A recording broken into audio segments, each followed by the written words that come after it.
Saudara sekalian,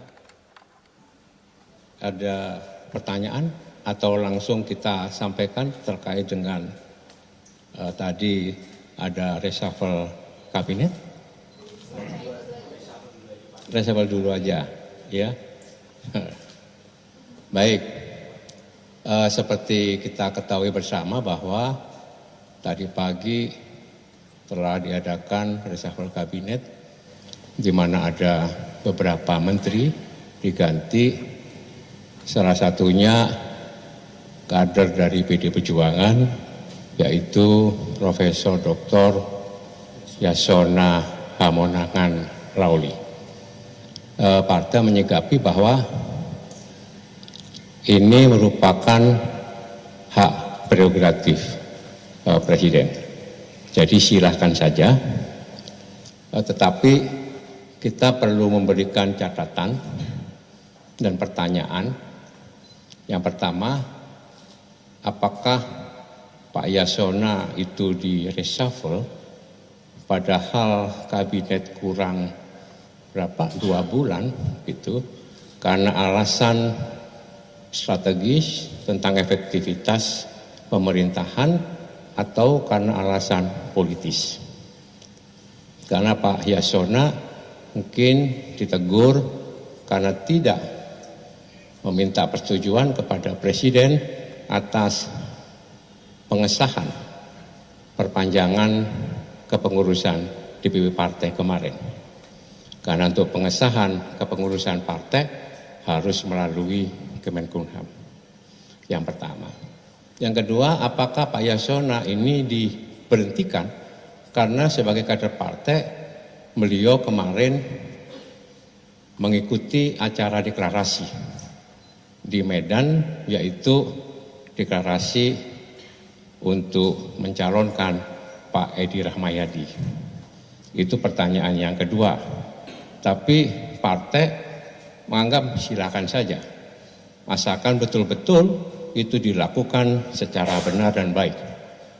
Yang ketiga, apakah kita di dalam melakukan reshuffle kabinet itu tidak dibatasi atau tidak berpikir adanya etika pemerintahan?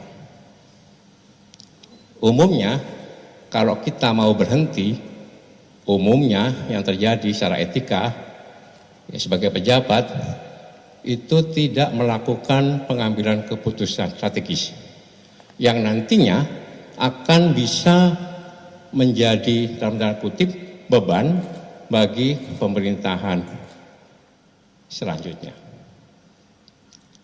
Oleh karena itu, kita juga mempertanyakan apakah reshuffle kabinet itu juga hasil dari Pak Jokowi dengan Presiden terpilih, yaitu Pak Prabowo.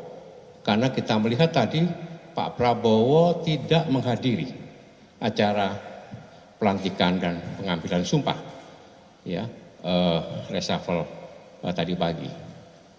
Saya melihat beliau tidak hadir. Sebab apa?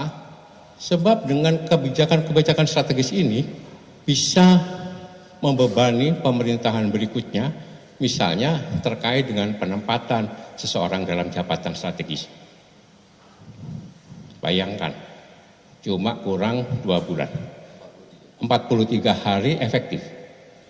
Oleh sebab itu kami menganggap bahwa ini merupakan satu peristiwa politik dan menjadi event atau kesempatan dari Pak Jokowi untuk mengkonsolidir kekuasaannya, kekuatannya dalam rangka mengontrol atau mendesakkan orang-orangnya pada pemerintahan yang akan datang. Itu beberapa hal yang perlu saya sampaikan dalam kesempatan yang baik ini. Maka daripada itu, di dalam menjalankan pemerintahan, sekali lagi, meskipun itu merupakan hak prerogatif Presiden, tetapi ada etika. Etika pemerintahan. Pak Rohmin Dahuri ini juga pengalaman pernah menjadi menteri di zaman Gus Dur dan Bu Mega. Dan Bu Mega sebelum lengser, sebelum berhenti, tidak pernah mengambil kebijakan-kebijakan strategis yang nanti akan membebani pemerintahan Pak SBY. Ya, hal seperti ini dan Pak Adian mungkin bisa memberikan tambahan. Iya, saya kira bagi kita yang educated ya, terdidik dan berhati nurani baik ya, bahwa memang reshuffle kabinet itu prerogatif presiden ya. Tetapi di seluruh dunia dan fakta sejarah membuktikan bahwa yang namanya penggantian presiden tinggal tadi berapa 43 hari, biasanya yang kita sebut dengan lame duck government, artinya tidak boleh mengambil kebijakan strategis. Dari sisi itu aja saya kira publik patut mempertanyakan apa udang di balik batu yang ada di benaknya Presiden Jokowi. Yang kedua adalah reshuffle yang mau membangun bangsa negara ini adalah reshuffle yang berbasis kinerja. Kita tahu ya bahwa kinerja Kementerian Hukum dan HAM yang dipimpin oleh Profesor Yasona Hammonang Lauli itu one of the best ya. Ini juga menimbulkan pertanyaan buat kita ya. Jadi sekali lagi kalau segala macam itu untuk kepentingan pribadi, keluarga ya termasuk reshuffle ini itu tidak baik untuk bangsa. Dan yang terakhir implikasinya memang akan sangat membebani presiden terpilih berikutnya gitu ya. Dan kita ini negara besar, negara yang potensi pembangunannya sangat luar biasa untuk maju makmur, tetapi masalahnya pun sangat kompleks. Kemiskinan masih banyak ya, 26 juta menurut versi BPS, kalau Bank Dunia kan masih 112 juta. Dan data dari Bank Kompas bahwa hanya dengan 22 ribu per hari untuk makan bergizi, tahu nggak ada berapa? 187 juta rakyat Indonesia yang tidak punya uang 22 ribu itu. Ya kan, artinya 67%. Itu tercermin pada IQ kitanya 78, ya kan, literasi kita juga terburuk kedua di dunia. Jadi masalah ini banyak sekali ya. Nah kalau segala macam keputusan itu hanya untuk kepentingan keluarga, nepotisme ya, dan bersifat politis amat berbahaya untuk Indonesia. Silakan Pak Adian. Ya. Mas Jarod sama senior kami tadi sudah menyampaikan bahwa reshuffle kabinet itu memang hak prerogatif presiden. Tapi dalam hukum kita mengenal adagium bahwa wibawa sebuah keputusan tidak lahir dari siapa yang mengambilnya, tapi lahir dari dasar-dasar pertimbangan keputusan itu diambil. Artinya bahwa menjadi penting bagi kita untuk melihat keputusan ini dasarnya apa. Kalau dasarnya adalah kinerja, Pak Yasona itu sudah bersama dengan Jokowi sudah masuk periode kedua ya, dari 2014, 15, 16. Apakah kemudian menukar teman lama dengan teman baru menjadi sebuah kebiasaan? Ataukah memang ada hubungannya dengan kehadiran Pak Yasona dalam deklarasi Pak Edi Rahmayadi? Ataukah memang ada hubungannya dengan perpanjangan masa jabatan DPP PD Perjuangan dan penambahan yang ditandatangani oleh Pak Yasona? Atau ada apa? Atau jangan-jangan akan ada produk hukum yang akan dikeluarkan dalam waktu 43 hari ini yang mungkin tidak disetujui oleh Pak Yasona, atau Pak Yasona dianggap sebagai gangguan atau hambatan untuk keluarnya produk hukum dalam 43 hari terakhir ini. Artinya ada banyak sekali tafsiran, dugaan di balik peristiwa reshuffle ini. Kalau yang disampaikan tadi juga, apakah reshuffle ini juga menjawab persoalan rakyat? Apakah reshuffle ini menyelesaikan persoalan pengangguran, kemiskinan, tutupnya pabrik, tambahnya PHK dan sebagainya? Apakah reshuffle ini juga menjawab tantangan bagi para pelajar, mahasiswa, kaum terdidik dan sebagainya terhadap problem-problem mereka atau tidak? Atau reshuffle ini hanya menjawab kepentingan kekuasaan saja? Artinya ketika kemudian dia ternyata tidak ada hubungannya dengan problem-problem kerakyatan, dia cuma menjawab kepentingan kekuasaan saja, nanti rakyat bisa bertanya, lalu pemerintah untuk siapa? Untuk kami atau untuk kamu saja? Kira-kira seperti itu. Nah itu yang kembali pada pernyataan saya di awal bahwa ada adagium hukum mengatakan wibawa sebuah keputusan tidak lahir karena siapa yang mengambil keputusan itu, tapi lahir karena berbagai dasar pertimbangan lahirnya keputusan itu. Ketika tidak mampu dijelaskan oleh negara terkait beberapa peristiwa reshuffle ini, maka itu artinya rakyat diperbolehkan untuk bebas menafsirkannya, bebas menduga-duganya, bahkan bebas mendapat kesimpulan. Kenapa? Nggak ada jawaban. Kenapa? Harus diganti si A dengan si B, apa alat ukurnya dan sebagainya. Menurut saya negara demokrasi adalah ketika sebuah keputusan negara, pemerintah bisa menggunakan alat ukur yang sama yang juga diketahui oleh publik. Kenapa kemudian saya ganti si A dengan si B? Karena 1, 2, 3, 4. Dan rakyat tahu alat ukur itu. Kalau rakyat tidak tahu, artinya itu sangat subjektif. Walaupun sekali lagi betul itu hak prerogatif. Tapi rakyat butuh tahu dasar-dasar pertimbangannya. Terima kasih. Baik, ada tanggapan, pertanyaan? Silakan bebas. Cukup? Oh, silakan. Mas Jarod, mau tanya Mas, berarti langkah yang akan dilakukan oleh PDIP setelah Pak Yasona mundur atau diganti oleh Pak Supratman ini seperti apa? Apakah nanti akan ada pertemuan dengan DPP secara khusus atau membahas ini secara khusus dengan Bu Mega Pak atau seperti apa? Enggak, ini biasa-biasa saja. Karena kita juga menyadari bahwa jabatan menteri itu jabatan politis. Dan ini malah bagus untuk Pak Yasona ya. Lebih baik beliau diberhentikan ya, dan bisa lebih cepat-cepat untuk bersiap diri. Karena Pak Yasona kan juga terpilih sebagai anggota DPR RI, ya. Rencana bahwa beliau September akan mengundurkan diri, tapi ini lebih cepat lebih baik. Dan beliau sudah sangat siap. Yang penting beliau sudah bekerja maksimal untuk membantu pemerintahan Pak Jokowi sejak 2014 sampai sekarang dengan sebaik-baiknya, dengan seluruh-seluruhnya, dengan berpegang teguh kepada konstitusi, ya. Oke. Pertama soal komunikasi dari Pak Jokowi kepada PDIP, artinya memang tidak ada komunikasi yang dilakukan terkait dengan kejadian Pak Yasona sebelumnya. Itu yang pertama. Yang kedua, apakah dari PDIP menilai bahwa memang reshuffle kali ini selain berbau politis, artinya juga Pak Jokowi sudah memiliki jarak yang memang cukup lebar pada PDIP Perjuangan ketika salah satu menterinya yang hari ini berarti tinggal bintang yang sudah didepak dari kabinet. PD Perjuangan masih ada beberapa menteri, di samping Bu Bintang, di situ ada Bu Risma, kemudian ada Pak Pramono Anung, ya. Tapi PD Perjuangan itu komitmen ketika mendukung pemerintahan itu sampai dengan selesai, ya, kecuali beliau diberhentikan, dianggap bahwa sudah tidak diperlukan lagi, ganti yang baru. Ya, jadi ini komitmen kita untuk bisa mendukung pemerintahan dan secara konstitusi memang seperti itu. Yang kedua, saya dapat informasi bahwa Pak Jokowi juga sudah berbicara langsung dengan Pak Yasona Lauli, ya. Jadi silakan saja, ya, supaya kita bisa melihat bahwa ini kalau kami melihatnya bukan untuk membangun efektivitas pemerintahan, tidak, tapi lebih banyak untuk mengkonsolidasi kekuasaan Pak Jokowi dalam rangka untuk mengontrol pemerintahan yang akan datang.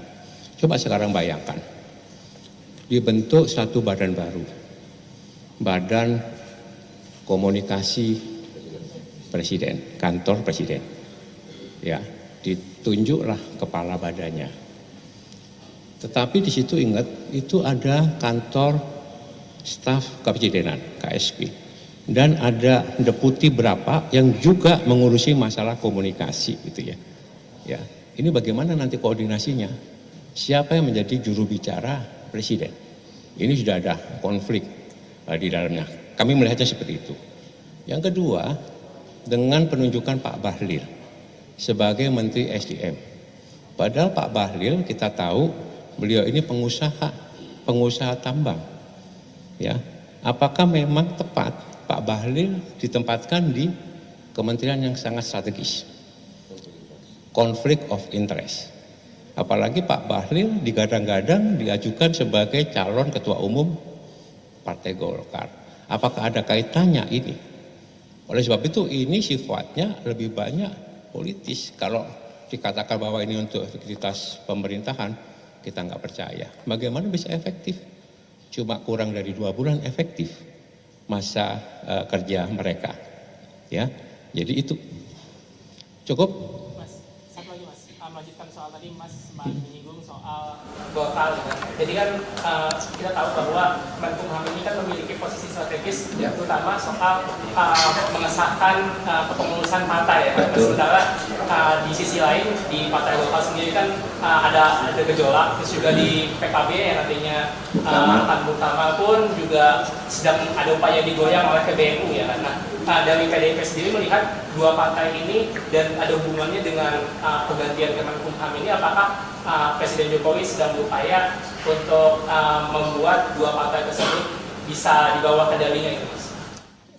Mengontrol ya mungkin ya, karena sebelum 20 Oktober itu hampir semua partai melakukan pemilihan kepengurusan tingkat pusat ya.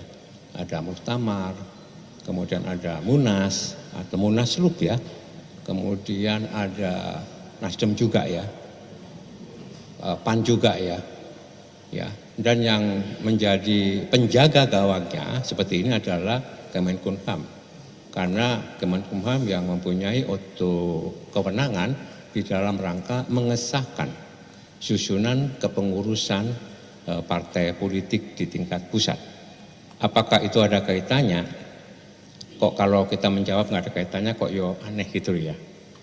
Ya, artinya kami menduga pasti ya ada kaitannya dengan persoalan-persoalan seperti itu. Oleh sebab itu kami minta pers untuk bisa mengontrol supaya betul-betul Kemenkumham itu berada atau berjalan di dalam koridor yang benar sesuai dengan konstitusi dan sesuai dengan konstitusi partai-partai yang nanti akan melakukan pemilihan kepengurusan di tingkat pusat. Ya kita yang mengontrol, ya jangan sampai dibelah-belahkan gitu ya. Sama seperti kemarin pernah ada kasus di Partai Demokrat, betul ya? Ya pernah dibelah, tapi Pak Yasona tetap kepada yang benar yang disahkan. Ya ini sebagai pengalaman kita bisa melihat seperti itu, ya. Ya kita melihat nanti juga seperti itu harusnya kan sesuai dengan konstitusi masing-masing partai itu punya kedaulatan. Masing-masing partai itu punya anggaran dasar dan anggaran rumah tangga. Termasuk kemarin PD Perjuangan melakukan perpanjangan kepengurusan dan penambahan. Itu sudah sesuai dengan anggaran dasar dan anggaran rumah tangga. Di mana Kongres dikembalikan kepada 5 tahun sekali. Dan itu menjadi hak prerogatif Ketua Umum. Itu ada di anggaran dasar, anggaran rumah tangga kami. Oleh sebab itu Pak Yasona Lawli itu langsung menandatangani sebagai Menteri Hukum dan HAM, bukan sebagai kader partai ya, tetapi sebagai Menteri Hukum dan HAM yang melihat bahwa itu sudah sesuai dengan konstitusi partai kita. Oke? Cukup ya?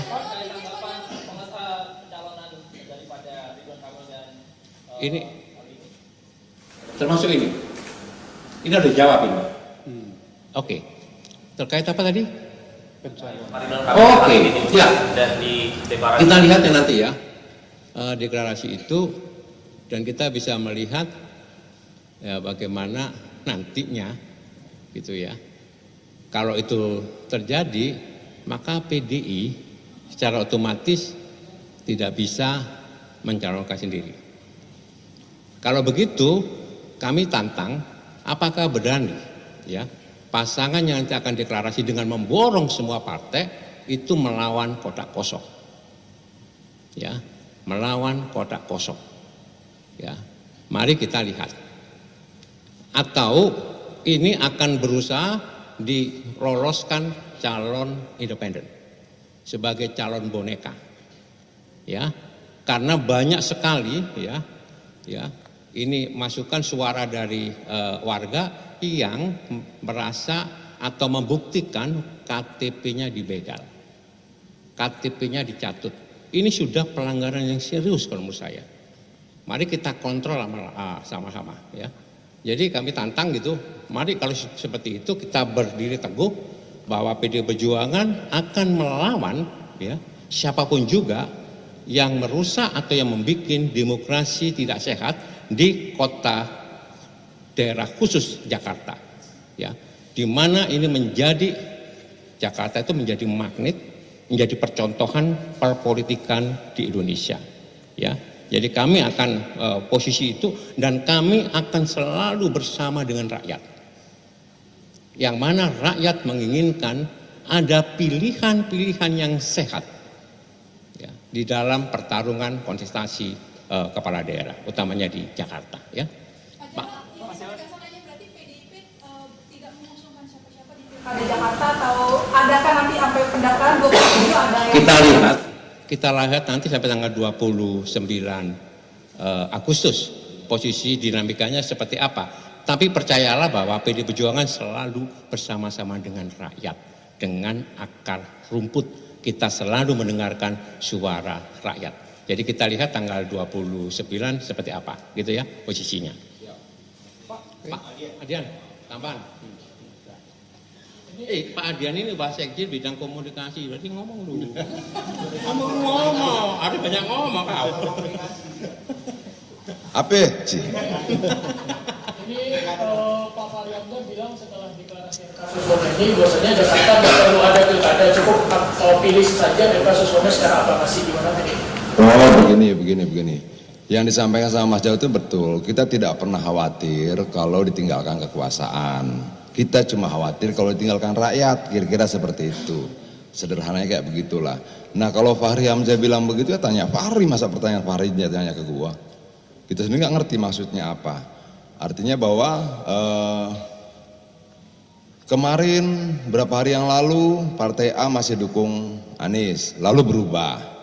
Ada Partai B masih dukung Anies, lalu berubah. Nah sampai tanggal 29 ada nggak yang kemudian tadinya tidak dukung Anies lalu berubah dukung Anies? Mungkin dong, kemungkinan itu sama saja besarnya. Artinya bahwa jangan kita patahkan, jangan kita tiadakan, jangan kita hilangkan juga kemungkinan dinamika politik yang sangat dinamis itu terus berjalan. Itu loh. Nah, bagaimana dengan sikap PD Perjuangan? Yang pasti kita akan selalu bersama-sama dengan rakyat. Bang, berarti untuk namanya secara penegasan ya, apakah nanti akan muncul Mas Anies atau Pak Ahok yang paling besar, yang paling kuat di Jakarta sekarang siapa, Bang? Kita berkomunikasi dengan semuanya. Mengenai siapa yang nanti di ujungnya, ya kita lihat prosesnya dong. Begitu loh. Oke, Bang? Ini Bang. Iya, saya kira kita berharap tadi saya perjalanan dari Bogor ke Jakarta tuh meninggalkan El Sinta. Saya catat secara statistik, alhamdulillah itu 75% si komentator dan penanya itu merespon bahwa reshuffle yang dilakukan kali ini adalah reshuffle yang sangat syarat dengan politik, kepentingan kekuasaan untuk Pak Jokowi mengontrol kekuasaan berikutnya, jadi itu good news gitu ya. Dan yang kedua saya ingin membangkitkan kita semua rakyat Indonesia ya, bahwa kalau DKI Jakarta dibuat kota kosong, menurut saya ini perusakan demokrasi yang sangat blunt, sangat jelas. Kenapa? Karena Jakarta itu IPM-nya 85, jadi hampir seperti negara maju. Orang cerdas, orang terdidik, mudah-mudahan ada kebangkitan kolektif ya, bahwa enough is enough gitu ya, bahwa kekuasaan yang sangat brutal sekarang ini ya merusak demokrasi, sistem meritokrasi nggak ada lagi itu ya. Mudah-mudahan ini berkat dari Tuhan ya, bahwa enough is enough itu ya. Dan kami PD Perjuangan hanya berharap itu, dan kami PD Perjuangan akan selalu bersama rakyat, kebenaran, demokrasi. Mudah-mudahan ini membangkitkan kita seluruh rakyat Indonesia untuk bersatu, untuk melawan kezoliman dan kehausan kekuasaan. Terima kasih. Oke, sudah. Berarti apakah PDIP masih lobby-lobby partai untuk tidak mengusung Pak RK dan Pak Sisoko atau gimana? Kami bukan hanya lobby melobi, tapi tetap berkomunikasi yang baik dengan partai-partai yang sekarang ini ya, yang nanti katanya itu mendeklarasikan Kimpres ya, Pak Anies sama siapa ya? Pak Anies, Pak Ridwan Kamil ya. Jadi kita lihat, tapi tetap komunikasi kita bangun ya. Jadi begini saudara sekalian, di dalam berpolitik itu ya dibimbing oleh satu keyakinan. Ya, keyakinan di mana kami PD Perjuangan yakin akan berjuang betul di dalam proses demokrasi ini, bahwa ya pilkada ini hanya menjadi satu sarana, alat, bukan tujuan. Kami yakin berjuang untuk mengajukan nanti kalau memungkinkan dan bisa didengar oleh partai-partai yang ada ya, calon yang betul-betul nanti mewujudkan ya Jakarta sebagai kota yang bersih, berintegritas, anti korupsi, anti nepotis ya, dan mampu menciptakan kesejahteraan dan keadilan bagi rakyat Jakarta. Kami punya keyakinan itu. Kalaupun keyakinan itu dipatahkan dengan ya praktek-praktek pragmatisme dan jual beli atau borong memborong partai politik, kami tetap berjuang bersama-sama dengan rakyat dan menunjukkan bahwa sikap PD Perjuangan tetap tegak lurus. Saya selalu mengatakan bahwa PD Perjuangan yang punya 15 kursi di DPR itu bukan kursi yang bisa diperjualbelikan. Kalau kita memperjualbelikan kursi berarti kita memperjualbelikan suara rakyat. Itu komitmen yang kita tegang, yang kita pegang. Dan ini akan kita buktikan kalaupun nanti kami yang punya niat seperti itu melayani warga Jakarta dengan sebaik-baiknya, tapi terpotong, kami yakin kami tetap bersama dengan rakyat Jakarta. Ya.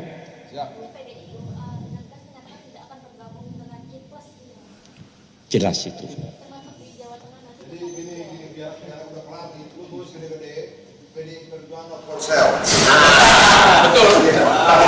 Pasti begitu ya. Apa namanya? Dia value-nya tinggi tuh. Menjunjung tinggi prinsip jurnalisme dalam setiap tayangan terbaiknya. Menghadirkan berita bernilai sebagai referensi. Gelar bicara yang tajam. Tidak, ini kan kebohongan dok. Mengupas fakta demi fakta dan mendorong pencarian solusi. Serta investigasi yang mengungkap kebenaran. Rosi, Satu Meja, The Forum, Sapa Indonesia Malam. Nilu, ikuti semuanya bersama Kompas TV.